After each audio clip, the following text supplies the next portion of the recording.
before skilling something over Grave Chill, but right now it's always Soul Assumption. See if they can catch anybody. They're going to wrap around. Nisha's going to be here, ready to go. Shards are in. Jabs is in trouble. The Soul Assumption, the Timber Chain up out of the high ground. And there is another Soul Assumption available, but Jabs doesn't end up dead. Foxy on the run. Runs more right click to kill him, but instead, first blood goes to 33 as he takes out Ollie. He's now got to run, but the power shot almost took out Boxy in a collateral, but man. Boxy? He still needs to get out of here.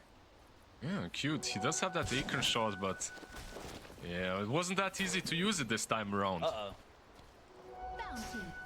Yeah, it's not just off the trees just yet. Yeah. Pretty good, by the way, pretty good start for 33 for Liquid because he got that kill. He reset as well when it comes to his mana and HP. So even dying there isn't that bad because you can go back into the lane and then spam some more Soul Assumption. Of course, you buy a shit ton of mangoes. You buy 3, 4. You just make sure that you always have them ready and available to spam with. Yeah, we'll see how top goes because 3 and 10 Wind Ranger as well are not that easy to be bullied out. They're gonna try though. We'll try to use this Soul Assumption right now. 2 mangoes. There's another Soul Assumption, and never mind. It's easy. Never mind. The bullying has commenced. Yeah, 23. 20. Swing in. Yeah, you may not want to go that far. There's no more mangoes on the way, but still is 2 more. So we'll have to just kind of keep an eye on this Visage. Meanwhile, some of the other matchups we've seen so far is taking a look over bottom. Jabs and Q here is Insania starting with the Hammer of Purity as well as the Purification, going up against the Hoodwink with just that Acorn shot for the moment. Yeah, like, speaking of Hoodwink, I do think that this is like my favorite hero into Visage as a position 4 into these kind of lineups is Jakiro. Like 5, that is. Like he's still kind of solid and just way too tanky. Soul Assumption doesn't do much to you, and then you have a lot of dots against the birds and him. However, Hoodwink is actually very good too later on. Like once you get Maelstrom, like 1 Acorn shot just deletes your birds. If you get 1 proc of Maelstrom, it just removes your armor and it removes your birds as well. So they definitely thought about this very well. And Jabs on Timber, I believe this was their 3rd pick. Like one of the reasons why this hero even got picked for them is you get a guy that can stand in front of towers and just be that statue that prevents you from taking objectives. And that's what you want to do if you're 33 and you want to take objectives. And Lotus is going to be picked up by Boxy, so maybe more willing to go after both these heroes. Ollie took a lot of damage from that last Soul Assumption, but pops himself a salve. 33 now just has 3 charges on that wand, so the mana is out, but he is getting a Bassi on the way. Bottom lane. For the moment, it's Jabs at 11 and 2, doing all right, but Nikkei, he is 18 and 1. Yeah, they cut down all of the trees, so it's not really that easy for Jabs to play on the left side.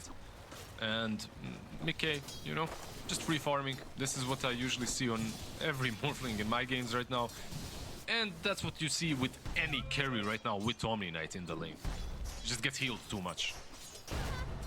The sustain is really just that easy in a lane like this with this combo. Mid lane, I'm interested to see how Lornoff plays this game compared to the last, right? Like, Sniper's not that playmaker that Puck is by any means, so this is the hero that, if you're talking and you're a fan of Lornoff, this is the hero you brag about him with. I'm ready to see that proven. Yeah, that's what I usually do. I brag to my mom about Lornoff. I go back home and I'm like, Mom, this guy, Lornoff, you should see his Puck. You should have seen his Puck, Mom. It's what I aspire to be one day in Dota. And I look over at my left monitor and I see my Dota open and I'm like, Herald 3, what the hell? Nah, that's not true. It's not, but I'm just... I mean, I have seen you in some Jenkins videos, but you're not Herald 3. I'm in a video? Oh no. 23. He's in some trouble. Soul Assumption ready to be thrown in a second, so he'll throw that over on Ollie, and ooh, Shaco keeps Ollie alive for the moment. The power shot comes in, but another Soul Assumption to get the kill. And You know, that will be another death. If you manage to live for one more second, nighttime hits and they lose the vision, so there's the soul assumption. It's always like that, right? Like it's that 1 second. 1 second on a blink, 1 second until nighttime. Always a bit too late. Why couldn't it have been just a second more of survival for Ollie there, but unfortunately not able to survive. Though 23 thought he saved him with that shackle shot. Mickey is still just free. Oy. Was a nice shackle, but at least he didn't die, right? Like 23, he lives. And this is a point of the game in which you kind of get raindrops on everyone, so yeah, you should be able to lane a little bit nicer. Keeping an eye on 33 because he has been a real nuisance, and it has allowed Tusk to come over towards mid. And Lornoff at level 6 dropped that Dream Coil, but nothing really doing. Able to get out of harm's way and also getting healed up just a little bit by Ollie with level 1 in the living armor. Yeah, one good thing that Q has done is you have this Timber, right? Like he's not having the best lane, he's actually not having a good lane at all. But you can at least stack up for someone if you can't pressure the Morphling Omni combo. And he did make a couple of stacks, some Ancient, some Hard Camp, so maybe a recovery. Well, to think about the numbers, in terms of CS, it was 18 last hits to 11 last hits from Mickey to Jabs, and now Mickey is at 45, while Jabs has only gotten to 23. So it is really just turned into a Morphling favored lane by leaps and bounds. And Yeah, 7-minute Wisdom Rune. Stole it! He's stolen. Ooh. And now Ollie and Q are here to just try and get this kill and get something out of this. Why is he? Ah. Purification in 9. Hammer of Purity, now 3 heroes here as he'll stand still knowing he's dead. He's hit that gate and can't get any further. Yeah, still though, 2 Wisdom Runes. You'd give your life as a support always for that minute 7. And to get that Very attention, happy. 3 heroes. Of course, 23 Savage now top lane, Nisha. He's here. Yeah, they've got the shards to block in 23 Savage, the drinking buddies, the Shackle connects on a Boxy, but there's the snowball pulling in Nisha. They'll get the kill on a 23, and that space, by having both supports over bottom to react to that Wisdom Rune take, allows them to get that kill on the 23 Savage. Oh man, 33 and these Zoo heroes, he's always gonna find a way to sneak one in, you know, you get this Visage, he's 6 already. He will have that ulti now, and the lane becomes almost impossible for anyone to stand in. It's rough out of the laning stage. A little bit different than what we saw from Aurora in game number 1, right? Like, Lornoff had a really good mid. This time around, you know, it's even. As they'll go to the Dream Coil, they'll try to get this kill on Lornoff. No damage. And Isha just drops an Echo Slam and says, come for me, I'll come for you. And they get the double kill. They'll go for another. Ollie's in trouble. The Nature's Grass is down, but that doesn't matter. Okay. Yeah, Well, okay, both. Yeah. Just the simple pressing of R, or if your legacy key is something different. But Echo Slam's easy drop, easy double kill, easy 3 kills in total. Dude, that was probably unexpected for Aurora, let's put it that way, but It's pure cinema. Yeah, they tried a little bit too early. Like, they didn't have what it took to take down the Shaker. Between the Puck and the Hoodwink, it's just not enough damage. Hoodwink, that's also a problem when you lose these Wisdom Runes. I'm not sure if the supports would be 6 anyway, even with the Wisdom Runes, but... You're like, all right, Nisha, we got you. Dream Coil down. And then, oh my god. There's a lot of people happy out there just seeing Hoodwink's body fly away from that Echo Slam. It's very satisfying. Like, Oh, Shaker, 100%. Shaker is like 100% one of the most satisfying heroes to play right now. Like this Slugger passive effect, it feels good. Yeah. Is there any chance we could just see the hoodwink flying away again? Is that possible? In slow motion. Yeah, it's a little bit of slow motion would be nice. All the hoodwinkators out there. We'd love to see it again. All the jokes aside, I do think that Shaker is in a really good spot. Yeah. Like he's plaguing high-level pubs, and for a reason. There we go. There it is. Radiant structures are fortified. Oh. And then just blown away.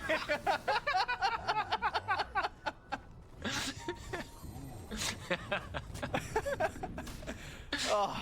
She got wings, man. It's one of those flying squirrels, you know? Yeah. Oh, God. I love that.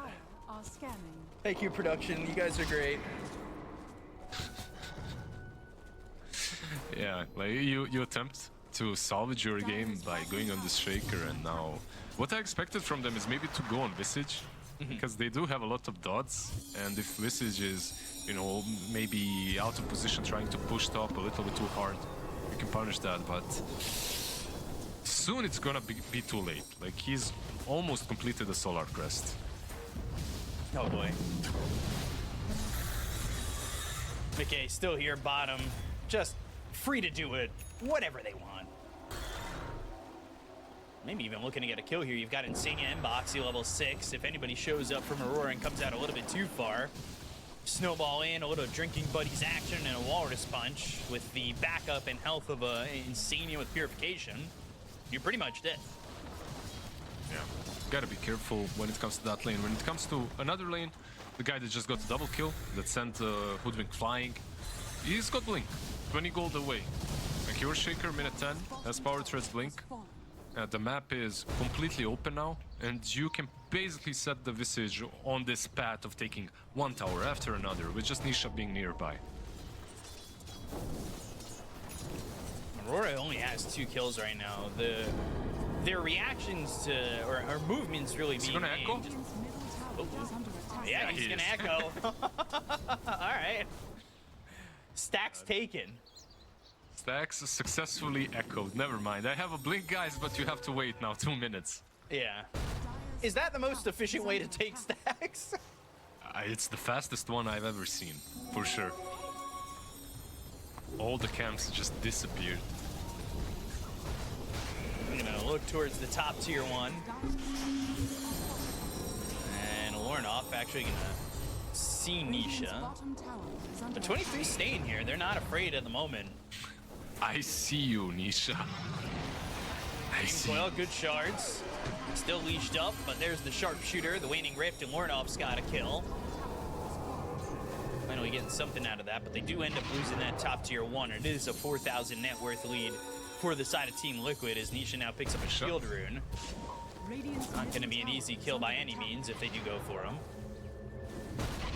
At least they got the levels on Hoodwink, right? Like, you got that 6, but once you see this shield rune, you know he's an impossible kill, so... Yeah.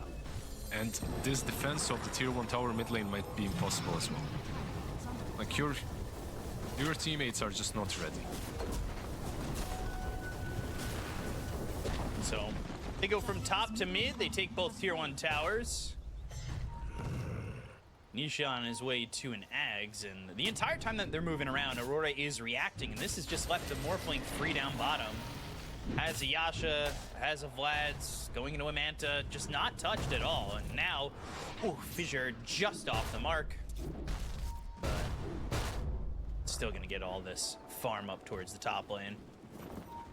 Yeah, it's your casual Morphling build where you want, like, you don't see Vlad's, I think, as much as before on him. But this Manta, of course, staple. And with the Vlad's, it's not only you, of course. Visage benefits a lot, the birds benefit from it. And as a team, you can start taking objectives or threatening tier 2s very soon. Like, the lanes for Aurora just had to go better.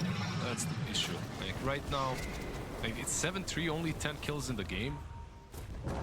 But you can sense that Liquid are completely in control. Yeah. And then going after this tier 2 tower almost feels like it's Liquid asking for Aurora to react. They're letting them take these towers, and yeah, Aurora's trying to farm back into the game. But this is kind of the question we had in the last game, right? Like, what item really brings them back in? They're not down by much at the moment, but we haven't really felt the possibilities just yet.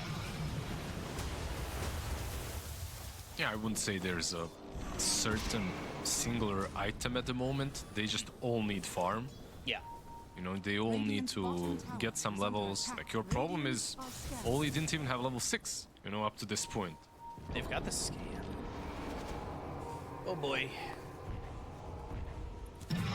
23, spotted, totem, and a fissure with a soul assumption. The drinking buddies to the familiar, and that will allow them to get to Walrus Punch out and get that kill. They also get his courier. They are smoked. They want to fight this, maybe. Not having 23, and Echo wasn't even used in that situation. A little bit rough there. Repel going to be placed on Anisha. Anisha might be looking for his opportunity to jump back in and go to the Echo Slam. It lands on a 2. There's the fissure. The Walrus Punch on Aurora. Enough to get the kill on the puck. They'll look over at his Hoodwink. Sharpshooter to get away from the side of Team Liquid. They get the kill on the Boxy. They'll end up trading 1-for-1, at least in this engagement. But here comes Mickey. Here's the waveform over. The Timber changes. He morphs into the Timber Saw. They get the kill on Anisha. They'll take out a second, but they've got the adaptive strike. They've got the morphling into a Timber that will take out the Timber with the help of 33. And they end up getting a couple, but it looked okay for Aurora. Yeah, it looked all right, considering they didn't even have 23. Yeah, exactly. Yeah. No Windrunner, they still took a decent fight. But that fight was almost perfect for Timbersaw. Like, he goes in, he manages to bring that all the heroes around him, together with all the trees that were around him, dishing out. And how much damage did he even deal? He dealt 2.5k damage that fight. So Yeah. Quite a lot. Couple of whirling deaths, especially in that situation, and you're gonna really do a lot there, so be able to take out this vision if they can get to it up in this jungle, as they've been playing aggressive for quite some time. But 23 comes over, protecting the information that they've got, at least for now.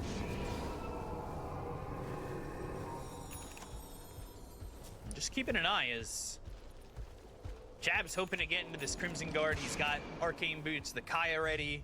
You look over at Lorinov, he's going for a Blink Dagger. The fight went well. They definitely would have wished they had 23, but I could see the possibilities. You know, I was questioning it before that fight, but there was something shown there that is shining some light. No, definitely. I do think that they have what it takes to take these fights if they can somehow initiate on the right targets. Like, if you can silence, maybe blow up this Omni Knight from 100 to 0, your fight, of course, will be much easier. Right. And of course, Timber is there to, you know, just dish out all the damage needed. At the moment, he's the main one. So again, the tier 2 just being attacked by these familiars. And maybe Aurora will look for an opportunity to fight. Once, I would say, 23 gets this Gleipnir, but he wants Gleipnir BKB to feel more comfortable within these fights. It ain't that easy for him at the moment. It's so difficult to defend versus this combo. Like, the main hero on Liquid right now is a bird. It's not even Visage, it's one of the birds. He's fine. He's gonna get away. Like, who you have to look out for is this little 33 bird familiar that's flying around him. Like this dead pigeon, whatever you want to call it, a gargoyle. Because it gets solar crested, and it also gets drinking buddies. And then it hits real damn hard. That's the main objective taker for them at the moment. Now, earlier in the game, you were saying you'd like to see Hoodwink maybe get a Maelstrom, clears out that familiars, but for right now, for the Hoodwink, it's Arcane Boots Aetherlance. So, how do you feel about that? Yeah, he's going a bit more into, you know, the caster kind of a Hoodwink. Like, you see some players, they tend to go for Gleipnir every game, some other players, they go for the Aetherlance route. I'm not sure I like it as much in this game versus Visage, but we'll see. Ollie, seeing 33 has that overgrowth available. That actually lands on a Boxy. Now they've got themselves the Hoodwink help, and They'll get the kill into 33. Insignia's here. They'll go to the snowball. Nisha coming over. He's looking for that blink into the Echo Slam. He's going to throw it down. Looking over at Lornoff. Power shot. Not enough damage just yet to get the kill to Lornoff. Insania trying to help keep alive Nisha, but he jumped in between 4 heroes, hoping to land a good Echo Slam to get these kills. A Fissure down on a 2. They'll lose this Earth Shaker there as well. And a Dream Coil going to be dropped by Lornoff to go after Insania, who's going to be pulled over towards Boxy with the Drinking Buddies, towards Mickey as well. They'll run, and maybe they'll look to react. Shards thrown over, 23 Savage in the face of Mickey. Jabs looking to be the tank in front. But they aren't committing just yet. That's the Crimson Guard difference right there. Just completely changes the way the game's fight. The fight is fought. And it starts with that bushwhack, grabs 2. They get the kill into 33. Echo Slam not as good as they would have hoped it would have been. Drinking Buddies on a Mickey, 33 back into this one. They'll go to the Walrus Punch. They've got themselves the silence on to Puck, and Lornoff's dead. Oh, there's the Ags now coming through from Nisha. The Fisher's going to be on a 2 of these heroes. 23 and Jabs are going to be in a little bit of trouble. They go to the Whirling Death as well as the Timber Chain away. But here's the Sharpshooter right into the face of Boxy. Drinking Buddies on to Mickey just once more. As it's a Timber Chaining. Glacier for 23 Savage. But do they have the damage to finish off these heroes? They're low but not dead. Jabs is gone to the Walrus Punch as well as the damage coming up from 33. The Adaptive Strike thrown on to 23 Savage. He's running. But Nisha's got that Fissure. He'll jump in with the Totem thanks to that Ags. And Mickey's got the kill on the Windrunner again. Yeah, So this it's a long, drawn-out fight. It's a long, drawn-out fight in which they're not assessing this Omni Knight problem. Like, he's just healing one hero after another. The gold change, of course, for Visage is amazing because he's just sitting there hitting soul assumptions one after another, getting a ton of gold from all the kills. And 33 almost died a couple of times. Timbersaw played that well, like Jabs was on top of him. However, it's like without Insania dying, probably no one else will as well. So you have to deal with him first. It felt like Aurora, they wanted that tier 1. They really wanted to get something out of those kills. And it caused them to just stay a little bit too long, right? And Lornoff dies, yeah, you want to retreat on that, but the reaction's too instant from Liquid off that kill. Nisha jumps in. Yeah, Nisha, he had the Aghanims before as well. Before that fight, in that fight, he managed to actually use it. It was a really good initiation from him, from like cutting off the backlines. But for Aurora, the position wasn't that bad. Like, you were holding the high ground, you see everything. Your Timbersaw is jumping in, your Hoodwink can keep distance. It wasn't terrible, but it just wasn't enough for the Omni Knight heals. You gotta deal with it. Tormentor. The next objective taken here by Team Liquid. That'll be a shard for Boxy.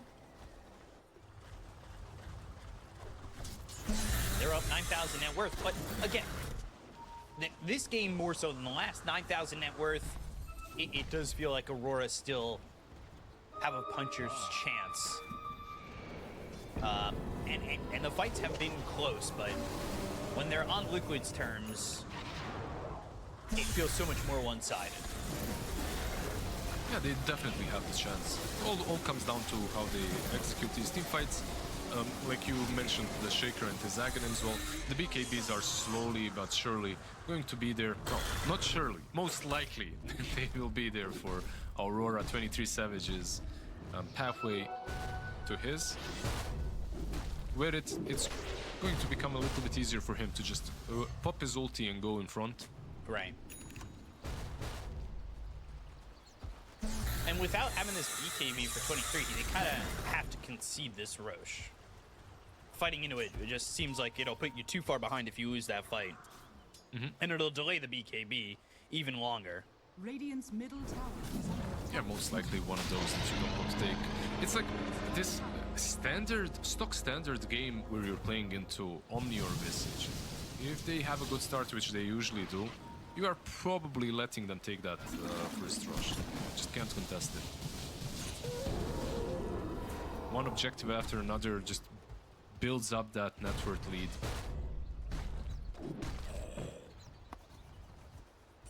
Speaking about net worth, Lornoff, bottom of the course at the moment. Not exactly getting much out of this game. Yep. Puck as a hero had some love for top lane. They're hunting 23. TP attempts, but the fissure's on the money. They've got these shards, they have the fissure, there's nowhere to go for 23. The snowball making sure they take no damage. And they will get this kill onto the Windrunner. Secured. Oh yeah. Yeah, 33 secures it with the bird stone form. But yeah, it's so easy for them right now. Without that BKB, like as a Windrunner, you can't really take any engagements, and apparently you can't escape as well. Yeah, the shard's in the fissure there with the trees off to the side. He was unable to run anywhere. Yeah, the Tusk fissure, not fissure, sorry, the Tusk ice shard with the shard, Aghanim's shard that is a problem for Windranger because you have to run away all around to get out. It just steals a couple of seconds that are so necessary for you. Kanda, by the way, on Morphling already for quite some time. BKB next for him as well. He's got 3 more minutes to work with on the Aegis. First game, it looked like Aurora just didn't have a chance. The second one, they do have one, but they need to make a play very soon. They'll try to make a play once they have this BKB, which was what 23 was trying to do up top. But he has to farm a little bit safer, a little bit further back, and hope that he doesn't get caught. With that being said, though, Nisha's kind of crawling his way up towards top, and so is Boxy again. Why the Aghanims on Hoodwink, by the way? What do you think? Like, I'm trying to... Like, this is the standard, right? Like, some Aetherlands top lane, Dream Coil. That's just... Will he even survive? That's the question now. He just has to avoid where Nisha jumps next, and yeah, he's fine. Yeah, I'm a little stumped on the Ags, because I kind of still agree. I would have liked to see that Maelstrom for Hoodwink. They're lacking damage, and we've seen Hoodwinks in the past throw it out when they finally get that Maelstrom. Is 23. He goes from top to bottom running from heroes, but still on the run. Radiant. Yeah, maybe there's something about Omni Knight as well, and having some extra burst into him is always nice. Like, if you can think about it that way, like Puck jumps in and you just blow everything that you can into the Omni, and then you fight afterwards. Dire's bottom tower is Then under it attack. might make sense. They do have a BKB now. It's completed on 23, flying out. Let's see if it's gonna be some instant smoke or not. Fortunately, the same timing has been hit for Mickey, but it's not at the same net worths, that's for sure. Dire's bottom tower is under They attack. both get their BKBs, and they're gonna go. Nisha, though, hit by this Gleipnir, Drinking Buddy, Sharpshooter, thrown off into the distance, and now they won't have that for another 40 seconds. Yeah, bot lane though. Morphling and Visage. Shackle thrown out. Waveform all the way in. Mickey's gonna go through. They're gonna look over at Jabs, who's soaking a lot of this damage. They've got that ult coming out from this Omni Knight. They get the kill in a Boxy. They're taking this Tusk. But with BKB pop by 23 Savage, he's on the run. Not really using that to engage, not using it offensively. And this Bushwhack, as well as the Acorn shot, hits the Familiars. All they get right now is this Tusk, though. Yeah, let's see. Aegis. 30 seconds until it's reclaimed. It looks like Liquid will fall back. Aurora demonstrated how difficult it is to take that fight against them if you don't have the right initiation, and they definitely didn't this time around. They went on jabs. Like, that's probably one hero you're very unlikely to kill. Like, he's got Crimson, he's got Eternal Shroud. He's a Timbersaw after all, and killing him is unlikely. Dire's middle tower is under attack.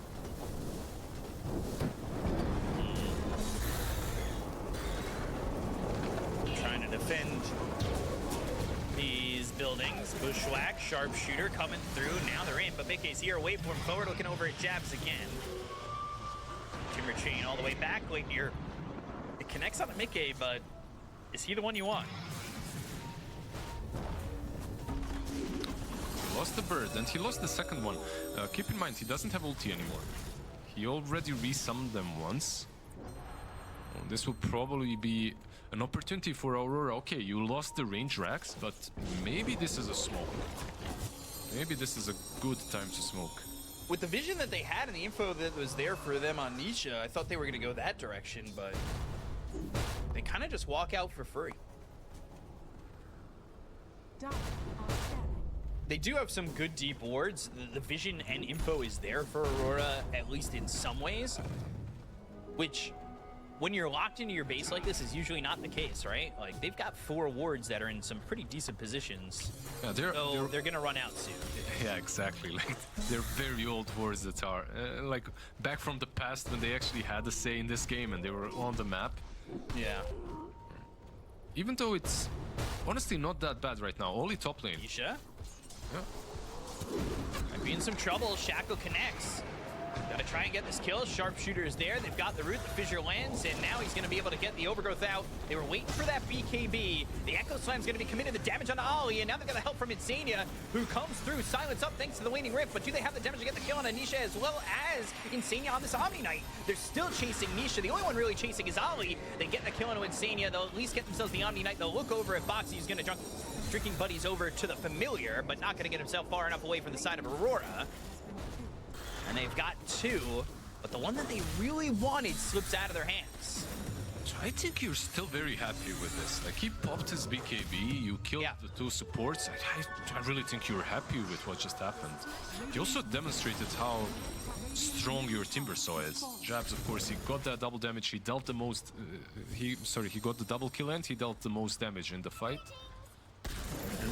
Like, I question now the ability of Liquid to actually take down Jabs once he gets the Shivas. He's not too far from it. Like, the birds... Yeah, the birds aren't touching him. It has to be Earthshaker and Morphling that control him. So, Gem now on Lornoff. And they're down here again. Ollie, he's the one who provided that vision to get that engagement started. Again, they didn't get Nisha, but I kind of agree. It's something. They're starting to look pretty good here and confident. They're only down 5,000 net worth. Yeah, I think this Treant is probably one of the best heroes for competitive scene and one of the worst heroes for pubs.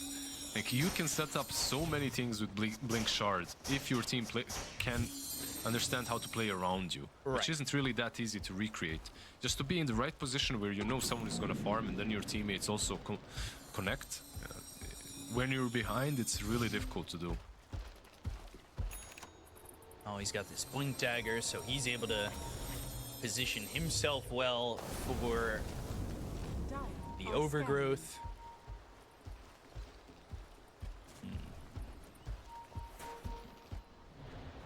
What we got in Shaker? Octarine as well? I think so, right? Yeah. I think so as well. Yeah. So he's got that Octarine. He's also holding onto a gem. And they're going to go bot side as Roche potentially up, but as we know, because we could see it, 40 seconds. Yeah, it's important for them to take the area first. You have the gem, you know it's not worth it, and then you can just wait out until Treant maybe, you know, like tries to sneak in. He's a good pick-off as well. They're trying to force the hand of Aurora because they've got 23 up here top. They were pushing with the familiars. And it's not that simple for him to connect. He needs to TP on top lane and then use the Twin Gate. Going to the outpost. Okay. The fight isn't around Roche Pit yet, so he has time. This is a big change from the last Roche as well, right? Because in the last Roche, Aurora weren't really willing to engage. They didn't have BKB on 23. They were behind about 9,000 net worth. Now it's a little bit more of a tighter game. You've got the BKB. You feel that Jabs is unkillable at this point. He's very tanky. And you've taken a couple of fights where they feel confident in going in. Yeah, they've got that Daedalus. They have that damage, but they're going to lose Q in a heartbeat. Late near used, but there's the drinking buddy. The Echo Slam out of the back lines. It's going to be on a Lornoff. They've got the Fissure to follow it up with the BKB being used. They get the kill on Boxy, but now the Whirlwind, it's on Anisha. They get the kill on the Earthshaker, and they're still looking to get this kill on a Jabs. But he's just too tanky. Walrus Punch is there. They find themselves Ollie. They'll get the kill on the Tree Protector. That's going to be a second one dead on the side of Aurora with the buyback being committed here by Boxy. They want more. shards onto this Timber, but he's able to Timber Chain out of them. And now they've got the Shackle Shot, no jumping, but the Hex! Oh, they'll get the kill on Aurora. If they blow him up, they're going to buy back up both the Hoodwink as well as the Tree Protector. They're going to try and get the damage out here. The Guardian Angel's going to be onto the Morphling. They get the kill to Insanio, take out the Omni Knight, down goes 33, and now it's just Mickey against the world. Looking over at 23 Savage, they get the kill to the Windrunner. It's going to be an Ultra kill here for this Morphling. It's Jabs, Ollie, as well as Q, all here to get this kill on a Mickey. They'll full team wipe Team Liquid, and Aurora coming roaring back into this game. 3 buybacks, including 1 dieback on Liquid. That's the task. Afterwards, what do they do? Like, do they go rush? Do they take the tier 2? They don't have Windrunner, they don't have Puck, so not a ton of damage. Can happen, but man, that fight started actually very poorly for Liquid. Yeah. Shaker, like Nisha, he's zoned in on the puck, and it was a good attempt. Like, he jumps the puck, he catches him, but the problem is Windranger popped the BKB and was just running in that. Look where Windrunner is going. She's just running in that direction. She wasn't running for the Shaker, but he appears next to her, and because of that, he just gets soloed by 23. Very difficult fight for Team Liquid, the way it started at least. They still managed to at least get an ultra kill on Morphling, but in the end it's Aurora that came out on top. Yeah, and you talk about how he happens to be there with the Whirlwind, and we talked about the Daedalus just before that fight happens, and he has that damage to get that kill on Anisha, and you can just see the output that 23 Savage has in a fight like this. 33 melts like paper there. Yeah, and that's the difference between the last game and this one when it comes to Windranger. In last game, you have to buy this Manta and BKB, like you have so many defensive items. Here, you just go Daedalus, and then this hero really shines, and you can see what Windranger can do and why she's banned or picked all the time. Yeah. Now, all that being said, that win for Aurora, Roche is still Liquids. Yeah, this is something that, yeah, they didn't... I'm not sure why not contest this at all. I guess because of the Hoodwink. Like, you lost the Hoodwink, you lost your position 4, and you aren't willing to take this engagement. Was she one of the hero? She did buyback as well, right? Yeah. So it was a really long death timer for Q. Yeah, Hoodwink bought back, and so did the trio. So Ollie and Q both buying back in that. By the way, the Hoodwink queuing up a nullifier. They just recognized that, okay, we can't kill this Omni Knight, we need ways of dealing with his spells. Nullifier is one of those, but I have a feeling usually as Hoodwink, you don't get to use it very well. Not like some other heroes that get on top of you very easily, right? Like some melee cores or even these heroes with high mobility. Now the thing is, they're going for the high ground. They've got this Aegis. Ooh, good spot for Boxy. He's trying to make the move. Drinking buddies all the way through the trees and give up that positioning. Wait here, Shackle coming in, but only hits the familiars. Are smoked up. They've got this Hex now onto Jabs. They had a Hex on 33. Fisher comes in. Jab's gonna be stuck for the moment. Shackle flying out. And let's see. Can they make a move? The Aegis is still there. They've lost the tier 3. They've lost the range racks. It's not the worst thing in the world, but they're unable to react. Yeah, they managed to kill the banner, and like, it was... You could see what Jabs was thinking. I'm gonna use this Hex and just blow this Morphling up. Just go straight through him with a Timber Chain, with rolling that, but the Fissure instantly blocks that from happening. And this is Liquid. Like, this is a team that really struggled with taking high ground long time ago. But they're doing it so damn well right now, and they have been for a year or two now. The positioning is just flawless. You saw Boxy in the trees on the north side. You have Shaker not committing, not doing anything, but just chilling and waiting for the Fissure to break any aggression. And, you know, the Tusk not too afraid of being on top of the steps and in those trees, knowing that they've got Drinking Buddies, knowing that they've got Snowball and Blink Dagger. Like, there are a lot of options for this Tusk. Mm-hmm. And Drinking Buddies is a pretty neat spell. Hex onto the Morphling. They're going to go for the Shackle. They've got themselves the Bushwhack. They'll get the kill with the Sharpshooter. They'll take out Mickey. But now can they get the second? Nisha waiting for his moment to blink in an Echo Slam. These heroes aren't exactly converging together, though, on the side of Aurora. And now Lorinoff throwing another illusory orb out there, but these familiars will drop down, heal up, and escape with the rest of Team Liquid. Yeah, They just pop as the I Aegis. just as I praised them how good they are at taking high ground, they instantly get the Morphling blown up the way they wanted to blow him up the first time. Unfortunately, no saves in time from Liquid. But yeah, Aurora holding strong. They are still in this game. Like 2k difference is not really any sort of a lead at this point. Aghanim's completely done on Wind Ranger. We have this also on Puck, by the way. The good old Aeon Disc recipe. Nice. He's keeping it in case he gets hexed. Can save himself. Everybody gets one, so he'll have that one pass with the Aeon Disc. Radiant's bottom tower is under Farming up in a pretty aggressive spot. And Warnoff just trying to survive and feel a touch more relevant than he has in the past in this game. He doesn't have a gem though. Even though he does have the Aeon Disc, he doesn't have a gem. And he's playing versus a Visage with an Aghanims. Yeah, that's pretty rough. They lost it in that last fight, right? And I think it's sitting in the, sitting in the well. Shaker, Tusk, they know. Yeah, this is a problem. He does have that Aeon Disc, though.